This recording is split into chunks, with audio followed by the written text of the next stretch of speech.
Now, as I've been entering information, you may have noticed that some of these icons on the side have gone from green to yellow to red.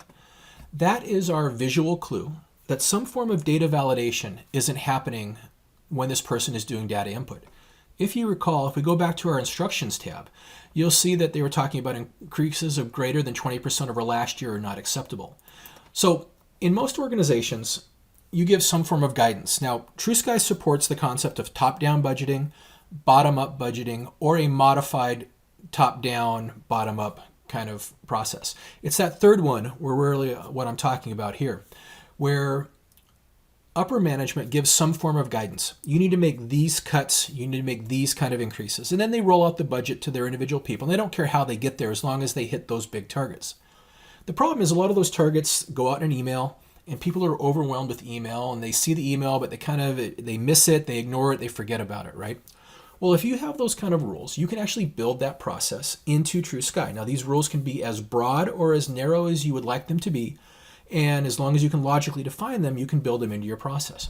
So in my example here, I'm comparing what I'm budgeting this year against last year, okay? If I am a 0 to 10% increase, I've got a green.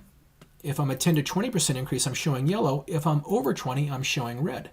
Now I'm going to hit my validate button. And right here, you'll see that it gives me immediate feedback as to what is wrong with my numbers. Again, no more guessing and knowing I'm getting that right away feedback. So now that I've got this can also be tied in with the workflow approval process. So if I've got greens across the board, great. It goes in clean. I can submit for approval, no problem. However, if I have yellows, maybe I get a warning message when I submit for approval saying, hey, you're a little bit outside of your boundaries. You might want to think about it, but we'll still let you submit for approval. But keep in mind it might get rejected.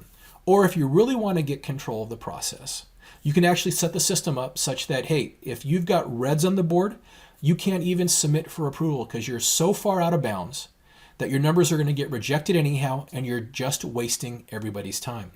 So again, that's the validations function. And again, it's really helping you get control over your budgeting process, reducing the amount of time with all that back and forth, trying to get to your target numbers, and again, improving the quality of your numbers at the end of the day.